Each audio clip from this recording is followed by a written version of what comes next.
2024 లేదా 25లో డిగ్రీ లేదా బీటెక్ చదివారా? సాఫ్ట్‌వేర్ జాబ్ కోసం ఎదురు చూస్తున్నారా? అయితే కోడ్ జ్ఞాన్ 100 డేస్ కోర్సులో చేరండి. జాబ్ సాధించండి. నమస్తే వేదప్రియారెడ్డి గారు. నమస్తే ఉషమ్మ. భార్యాభర్తల వివాహ బంధం ఎప్పుడైతే ముందుకెళ్తూ ఉంటుందో తెలుసో తెలియకో కొన్ని మిస్టేక్స్ జరుగుతూ ఉంటాయి.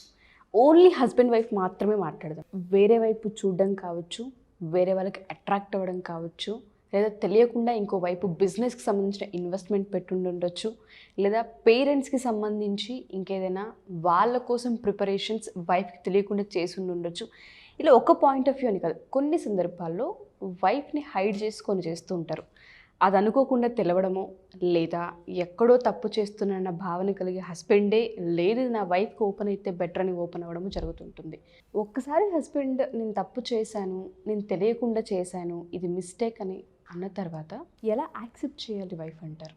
వి both are very close.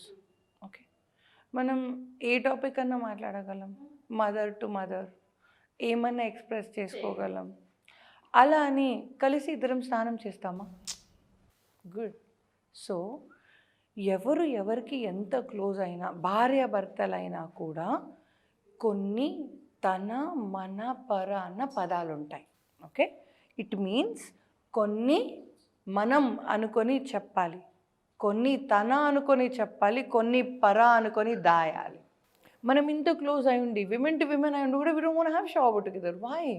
Because ఒక్కవరకే గీత లైన్ ఉంటుంది, ఉండాలి. ఆ భార్యాభర్తలకు కూడా ఆ గీత ఉండాలి అని చెప్తున్నాను.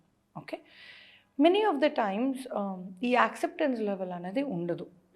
మీరు చాలా వేగగా అడిగినారు క్వశ్చన్, నేను దాన్ని కొంచెం దగ్గరికి తీసుకొచ్చి ఆన్సర్ చెప్తాను. నేను only third person in marriage గురించి చెప్తాను, టు ద పాయింట్. అక్కడిక్కడ తిరిగే వద్దు. ఓకే, ఒక పెళ్ళిలో మెన్కి థర్డ్ పర్సన్ ఉంటే పరిస్థితి ఏంటి ఆడవాళ్ళది, ఆర్ ఆడవాళ్ళు వాళ్ళని బాదర్ చేస్తారు, చేయకుండా ఉంటే బాగుంటుందా, is another point you have raised. ఇందులో 2 పాయింట్స్ ఉన్నాయి. ఒక్కటి, ఆ పాస్ట్ ఏదైతే ఉందో, అంటే ఏదైతే ఆ డీవియేషన్, ఆ మూడో మనిషి ఉందో, ఆ మూడో మనిషి అబ్బాయికి ప్రజెంటా పాస్టా, అది ఇంపార్టెంట్. ఓకే, ఇప్పుడు నేను ఒక మనిషిని ఇష్టపడ్డాను, ఆ మనిషి ప్యారలల్గా, అంటే 1 గంట నాతో ఇంకో గంట ఆవిడతో మాట్లాడారనుకోండి, it will be hard for me to take it. తీసుకోలేమని కాదు, కష్టంగా అయితే ఉంటుంది కదా. అదే హస్బెండ్, అదే మనిషి, నేను ఇష్టపడ్డ మనిషి, బాస్ హస్బెండ్ అన్న వర్డ్ కూడా వాడని ఇక్కడ, నా బాయ్ ఫ్రెండ్ కావచ్చు, నా లవర్ కావచ్చు, నా సిచ్యువేషన్షిప్ కావచ్చు, ఇన్స్టెంట్ బిహేవియర్ కావచ్చు, ఎవరన్నా కావచ్చు, నేను బేసికలీ సెక్స్ చేసిన మనిషితో, ఇంత క్లారిటీ ఇస్తున్నా కెమెరా ముందు, ఆ అబ్బాయి ఇంకొకరితో మాట్లాడితే సుర్రు అంటది ఏ పిల్లకైనా, ప్రొవైడెడ్ ఇలా జరిగింది అన్నది పాస్ట్ అయ్యి ఉన్నంటే, మా ఎంగేజ్మెంట్ కంటే ముందో, మా పెళ్ళి కంటే ముందో, మేమిద్దరం కలవ కంటే ముందో అయ్యిందంటే మీ యాక్సెప్టెన్స్ లెవెల్ కొంచెం పెంచుకోవడం న్యాయం. ఓకే, ఎందుకంటే అది అయిపోయింది. అది ఇప్పుడు ఉషమ్మ మనిద్దరం ఫ్రెండ్స్ కదా, ఇప్పుడు మనిద్దరం బెస్ట్ ఫ్రెండ్స్, కానీ నేను రాకముందు మీకు కొందరు బెస్ట్ ఫ్రెండ్స్ అయి ఉంటారు, మీరు రాకముందు నాకు కొందరు బెస్ట్ ఫ్రెండ్స్ అయి ఉంటారు. ఓన్లీ ఫ్రెండ్షిప్ బిహేవియర్లో చెప్తున్నాను నేను ఇక్కడ, గర్ల్ టు గర్ల్ చెప్తున్నాను, బాయ్స్ కూడా నేను ఇంట్లో కలపట్లేదు. బట్ స్టిల్ ఇప్పుడు మన ఇద్దరం బెస్ట్ ఫ్రెండ్స్. నా ముందు ఇంకొక ఆమె వచ్చి అరే నువ్వు ఉంటే చాలరా నాకు అంటే, అవునరా నువ్వు ఉంటే చాలరా నాకు అని ఒక గర్ల్తో మీరు అన్నారు అనుకోండి, do you think I will take it? No. ఇప్పుడు ఇంతమంది ఉన్నా the way I speak to you is very different, the way I respect you is very different. ఆ మాట నేను నోటి మాట కాదు, డైరెక్ట్గా చెప్తాను, ఉషమ్ ఐ రియల్లీ రెస్పెక్ట్ యూ, మీ వయసుకి మీ మాటకి అసలు పొంతనే ఉండదు, you are very very very matured, right? మిమ్మల్ని ఇంత పొగిడాక you know you very special to me, right? You accept that. ఆ మూమెంట్లో ఇంకెవరన్నా వచ్చి మీ లెవెల్లో స్టైల్ కొడితే do you think I will take it? No, right? The same way wife and husband దగ్గర ఇంకా ఎక్కువ, ఇది మనం ప్రొఫెషనల్ ఫ్రెండ్షిప్, రైట్? ప్రొఫెషనల్గా ఉండి కూడా పర్సనలీ నేను ఎప్పుడు వచ్చినా మిమ్మల్ని పర్సనల్గా క్వశ్చన్ అడుగుతాను. ఏం అడుగుతాను? బిడ్డ ఎట్లున్నాడు, బిడ్డ ఎట్లా ఉన్నాడు, రైట్? మీరు ఎలా ఉన్నా సర్దుకోండి, నేను సపోర్ట్ చేశాను, కానీ బిడ్డ ఎట్లా ఉన్నాడు, that's very important to me. సైమాటే ప్రొఫెషనల్గా ఉంటూ కూడా ఫ్యామిలీ పరంగా ఇష్టపడడం అన్నది ఒక లెవెల్. కానీ పర్సనల్ లైఫ్లో భర్త అన్న ప్లేస్లో ఉండి ఒక సెక్షువల్ పార్ట్నర్, ఓపెన్గానే చెప్తున్నా బాస్, సెక్షువల్ పార్ట్నర్ ఉన్నప్పుడు if it all they say boss I had to do it, I did it. ఒక అబ్బాయి వచ్చి చెప్పారనుకోండి, మళ్ళీ చెప్తాను, ఆ పిల్ల నచ్చిందా, ఆ పిల్ల నేను చేయొద్దనుకున్నానా, ఇక స్టోరీ అంతా వద్దు, చేసినావు అయిపోయింది. ఓకే, బాయ్స్ చెప్పడానికి కూడా చాలా ఇబ్బంది పడతారు. Girls you have to understand. Okay, తనకి ఎంతో గిల్ట్ ఉంటే తప్ప ఇక్కడ వరకు రాదు. యూజువలీ బాయ్స్లలో గిల్ట్ నేను 1% చూశానండి. అంటే భగవాళ్ళని చెడ్డగా నేను అనట్లేదు, మీ ఎపిటైట్ ఎక్కువ అంతే. మేము ఒక పూరి ఉంటే పూరితో తింటాం, మీరు పూరి, దోశ, చపాతి అన్నిటితో తింటారు. నేను అట్లాగే చూస్తాను లైఫ్ని. For me food and sex are very similar. Okay, నా ఒక బాయ్ 10 మందితో తిరిగినా కూడా చాలాసార్లు అడిగాను నేను, నాన్న నీకేమైనా గిల్ట్ ఉందా అంటే, గిల్ట్ ఎందుకు, నచ్చే కదా చేశాను, గిల్ట్ ఎందుకు. ఇది స్ట్రైట్గా వాళ్ళ నోట వచ్చిన మాటలండి. ఓకే, విమెన్కి హస్బెండ్ ఉండి ఆర్ బాయ్ ఫ్రెండ్ ఉండి, హస్బెండ్ చాలా ఎక్కువ అండి, బాయ్ ఫ్రెండ్ ఉన్నా కూడా, ఒక లవర్ ఉన్నా కూడా, ఇన్స్టెంట్గా ఒక ఫీలింగ్ వచ్చిన, వన్ నైట్ స్టాండ్ ఏ బిహేవియర్లో ఉన్నా కూడా ఇంకొకరితోని ఆ ఫీల్ వచ్చినా కూడా ఎంత పాపం చేసినామో అన్న ఫీలింగ్ మనకు ఎక్కువ ఉంటుంది, గిల్ట్ ఎక్కువ ఉంటుంది. కానీ నిజం చెప్తున్నానండి, స్క్రీన్లో ఒక హీరో చూస్తే ఆడవాళ్ళకి ఆయన హీరోలాగే కనిపిస్తాడు, పెళ్ళి చేసుకున్నా చేసుకోకపోయినా ఆ క్షణానికి ఆ అబ్బాయి బాగా అనిపిస్తాడు. కానీ ఆడవాళ్ళకి తనతో సెక్స్ చేస్తున్నంతగా ఇమాజినేషన్ మాకు లేదు, అంత కళా పోషణం మాకు రాలేదు టు బి ఫ్రాంక్. కానీ మెన్ అట్లా కాదు, ఒక ఫోటో చూపిస్తే మీరు డ్యూయట్ వేసేసుకుంటారు, 2 పిల్లలకి తండ్రి కూడా అయిపోతారు. సో మీకు అది పుట్టుకతో వచ్చిన విద్య, మాకు రాలేదు. At least many of them do not know. నాకు మ్యారేజ్ అయిపోయి ఇన్ని ఇయర్స్ అయిపోయింది బాస్, ఒక ఫోటో ఇచ్చి వీళ్ళని అమేజిన్ చేయగలరా అంటే నేను చేయలేను బాస్. నాకు చాలా ఇష్టం ఆక్వామ్యాన్ అంటే, పడి చచ్చిపోతాను నేను. ఆక్వామ్యాన్తో నువ్వు చేయగలవా వేద అంటే నేను చేయలేను. I don't have that feeling for him. ఒక మనిషిని మనం ఇష్టపడడం వేరు, సెక్షువల్గా సెడ్యూస్ చేయాలి అనుకొని చేస్తున్నా అని మనకు మనం హిప్నోటైజ్ చేసినా కూడా రాని కళ అది మనకి. ఓకే, ఇది biological fact of a girl and a bye.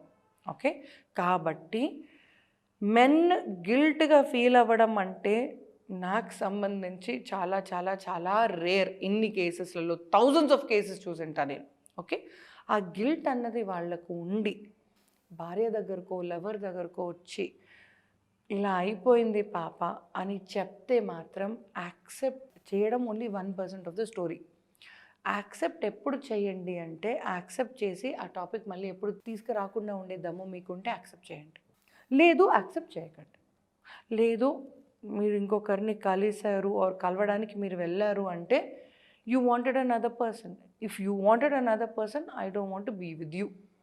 ఈ ఆలోచన మీదైతే జస్ట్ మూవ్ ఆన్. మంచి హ్యాపీ మూమెంట్స్ ఉంటాయి అప్పటికి కూడా వాళ్ళ బాండింగ్లో.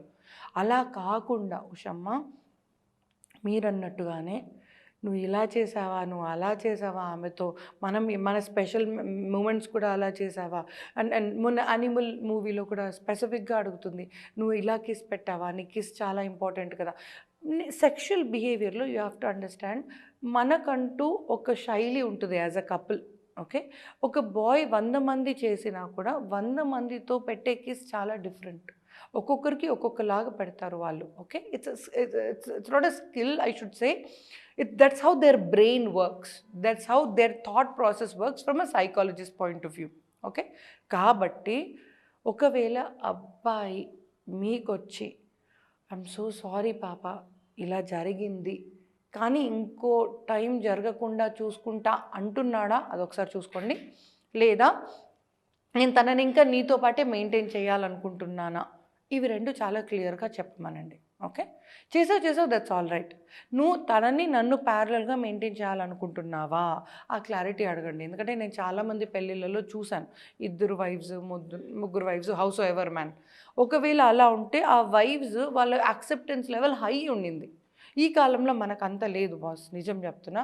నానమ్మలు దానికంటే ముందు తంతలలో వెనుక తిరిగి చూస్తే 7 జనరేషన్స్లో వాళ్ళకి నలుగురితో తిరిగిన వాళ్ళు అలవాటు ఉంది అండ్ విమెన్ యాక్సెప్ట్ చేసినారు. ఇప్పుడు ఈ జనరేషన్లో మనం యాక్సెప్ట్ చెయ్యట్లేదు, యాక్సెప్ట్ చెయ్యాలనిపించట్లేదు. ఓపెన్గా చెప్తున్నానండి, నువ్వు పోతే బయటకి నేను కూడా పోతా అన్న మొమెంటంలో ఉన్నాం, రైట్? ఆకలి నీకెంతుందో నాకంతే ఉంది అన్న మూమెంట్ ఉంది. అది తప్ప ఒప్ప అది నేను చెప్పను, అది ఎవరి ఆకలి వాళ్ళది, రైట్? మీకు ఎంత ఆకలి అవుతుంది దాన్ని బట్టి మీరు వడ్డించుకోండి, తినండి. I don't want to talk about it, okay? But what I mean to say is, boys మీకు కూడా చెప్తున్నానండి, మీరు ఎంత గిల్టీగా ఫీల్ అయినా కూడా విమెన్ యాక్సెప్ట్ చేసి మిమ్మల్ని దగ్గర తీసుకోవడం వాళ్ళకి చాలా కష్టం. కాబట్టి నేను చాలా చిన్నప్పుడు చూసాను ఒక word, okay? I always think of it. ఎవరు హీరో ఎవరు హీరోయిన్ స్టోరీ నాకేం గుర్తుకులేదు, కానీ ఆ అబ్బాయి రాగానే ఆ అమ్మాయి అదే టచ్ అంటది. ఆ వర్డ్ వినగానే ఆ అబ్బాయికి స్విచ్ ఆఫ్ అయిపోతుంది. ఆ బిహేవియర్ ఒక్కటే గుర్తుకుంది నాకు, సినిమా అయితే గుర్తుకులేదండి. I was too little when I saw this movie, okay? So when you're talking about somebody else, అదేమవుతుందంటే ఇంత అన్నం తిందామని 10 రకాలుగా పెట్టుకొని దాని మీద ఇసుక పోసినట్టే. You can't eat that food anymore. ఆ అబ్బాయి మీద ఇష్టం, రెస్పెక్ట్, మోజు కాదు కదా ఇంకా ఏది మిగలదు ఆడపిల్లకి.